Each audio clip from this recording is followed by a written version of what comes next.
Je vais vous parler d'un fléau des temps modernes, l'éclairage artificiel. Un sujet qui touche à la fois à l'urbanisme, au transport, à la sécurité, à l'environnement, à l'énergie, à la pollution, au bien-être et à la biodiversité. C'est un problème qui se pose surtout quand les gens dorment, du coup on ne saisit que rarement son importance. Cette vidéo se base sur des exemples pris dans les Alpes-Maritimes, un département qui contient à la fois des zones très denses et touristiques comme la Côte d'Azur, et des villages de montagne et de parcs régionaux ou nationaux, mais les mêmes problèmes existent dans tous les départements et même dans tous les pays développés. Je vais commencer par un peu d'histoire. Au début, l'éclairage public était utilisé pour sécuriser des zones ou mettre en valeur des espaces prestigieux des villes avec des lampes à huile. L'éclairage au gaz a ensuite permis plus facilement de sécuriser les rues principales des villes, d'améliorer les conditions de circulation des véhicules la nuit et a même développé l'activité nocturne humaine. Avec l'arrivée de l'électricité, bien que plus chère mais éclairant plus, une nouvelle ère de progrès s'est mise en place dans les villes. On a plus récemment vu les routes hors des villes être éclairées, ainsi que les parkings et la totalité des routes des villes. Nous arrivons ainsi à l'époque moderne où nous éclairons plus que nécessaire. En effet, la majorité des véhicules n'en ont plus besoin, la sécurité des lieux n'est plus qu'une question d'éclairage, et les espaces piétons sont largement assez éclairés. On voit ici une photo de Nice avec son halo lumineux et des luminaires qui éclairent directement le ciel, là où c'est complètement inutile. On peut noter que les étoiles sont peu visibles. Voici une photo de la Côte d'Azur prise depuis la Station Spatiale Internationale une nuit sans nuages. On y voit facilement les villes et en particulier les zones touristiques comme le bord de mer de Nice, aussi appelé la promenade des Anglais. La Côte d'Azur est un bon exemple de l'éclairage à outrance, à la fois à cause de la quantité de villes littorales et à cause du tourisme. On voit que même en allant dans l'arrière-pays, on reste dans ce halo lumineux et il grossit d'année en année. Et même en montagne, au bord du parc national du Mercantour, les communes ne font pas un grand effort. Par exemple ici, avec Saint-Dalmas-le-Sauvage, on voit que les lumières de la ville éclairent vers le ciel et une partie de la montagne. Et c'est pareil pour Saint-Étienne-de-Tinée. Mais rapprochons-nous des grandes villes et des zones industrielles ou commerciales, parce que ce n'est pas juste l'éclairage public qui est en cause ici. L'omniprésence de l'éclairage public a un effet sur les publicités et les commerces. Pour qu'ils soient bien vus, ils ont besoin d'être éclairés plus que la rue. C'est donc la course aux enseignes lumineuses, qui sont souvent inutiles et agressives. On y voit aussi des parkings et des zones de travail éclairées en permanence, parce que personne ne s'est dit que c'était utile d'éteindre. Pour limiter les abus, deux lois existent pourtant. La première indique que les enseignes publicitaires doivent être éteintes entre 1h et 6h la nuit. La deuxième indique que les bureaux doivent être éteints au plus 1 heure après leur fin d'occupation et que les vitrines et illuminations de façade doivent être éteints entre 1h et 7h au minimum, sauf pour les commerces ouverts à 16h. Mais à cause du manque de moyens des mairies, surtout en personnel de nuit, et à cause d'un manque d'informations, elles ne sont que très rarement appliquées. Posons-nous la question de l'impact de tout cela sur notre environnement. La nuit, c'est le début de la vie pour beaucoup d'animaux. En effet, 60% des invertébrés et des mammifères et 90% des amphibiens et des papillons sont nocturnes.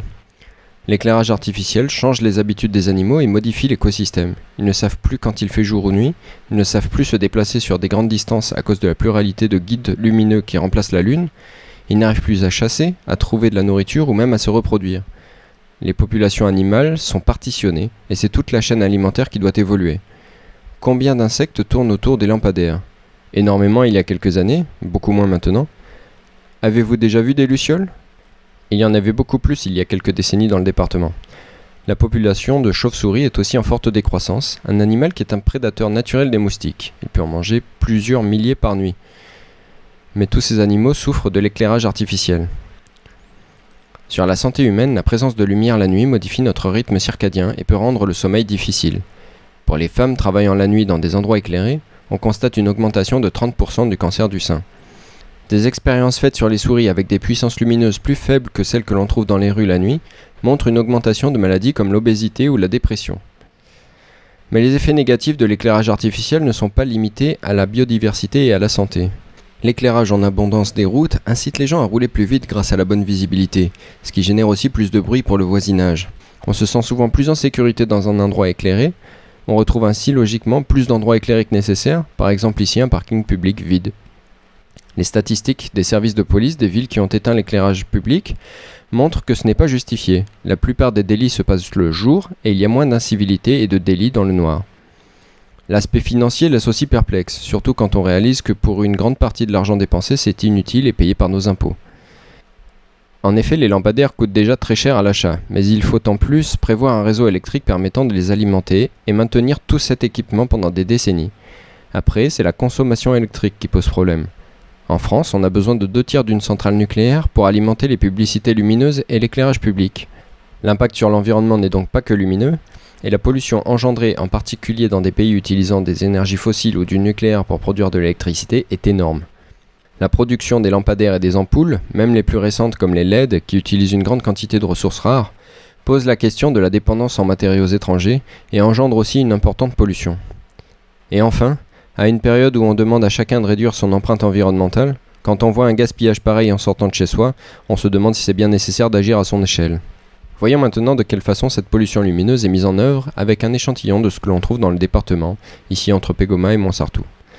Dans tous ces exemples, on trouve des lampadaires qui éclairent dans des directions indésirables, vers les façades des bâtiments et donc les fenêtres des habitations, ce qui empêche les gens de dormir pour aucune raison valable, vers le ciel, et pourtant le but n'est pas d'éclairer les routes des avions. Voici d'autres exemples qui illustrent plutôt l'inutilité complète d'éclairage. Ces photos ont été prises vers 2h du matin en semaine. On y retrouve une très belle mairie et son parking fermé, mais personne pour les voir, une école et un collège très bien éclairés, un grand magasin et son parking aussi superbement éclairé. Résultat, en 20 ans, on se retrouve avec 90% de lumière émise en plus. Comment en sommes-nous arrivés là ?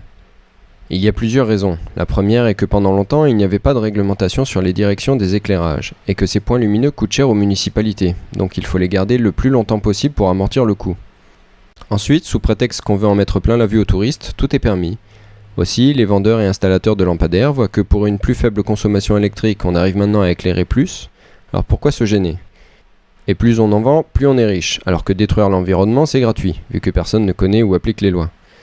Si plus d'élus étaient conscients du problème, peut-être que les choses seraient différentes, bien qu'il resterait le problème du prix et des contrôles des équipements. Enfin, comme pour beaucoup de problèmes environnementaux, c'est une question d'habitude. On a toujours vu de la lumière à l'extérieur, et toujours plus de lumière être installée. Pourquoi devrait-on faire l'inverse ? On a toujours tout allumé tout le temps, et on n'est pas mort ?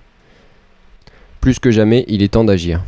La NPCEN, l'Association nationale de protection du ciel et de l'environnement nocturne, émet des recommandations depuis 20 ans et le nouvel arrêté de 2018 les a enfin prises en compte. Les principales recommandations portent sur la direction, la puissance et la couleur des éclairages. En ce qui concerne la direction, il faut éclairer les routes et les trottoirs, pas les habitations, les montagnes ou le ciel. Il faut éclairer avec une puissance et un espacement adaptés.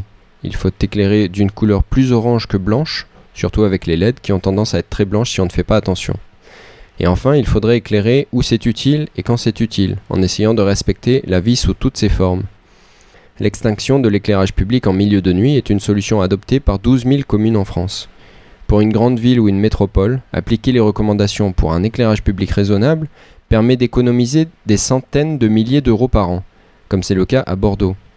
Ma recommandation spéciale serait de créer l'énergie utilisée par des moyens renouvelables, ce qui permettrait de se rendre compte de la quantité d'énergie gaspillée et d'éviter de tirer encore sur un réseau électrique qui pollue tant.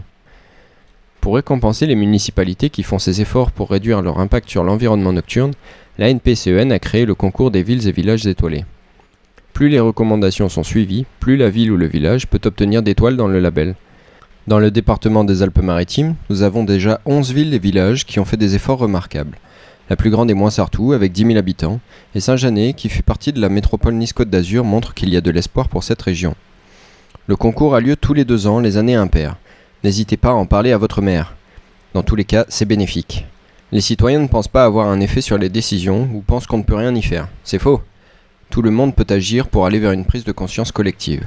Les municipalités sont en fait souvent mal informées, et leur parler des recommandations, des économies possibles et des lois contre la pollution lumineuse ne peut être que positif. L'éclairage public est un gros investissement pour les villes, bien le choisir est important.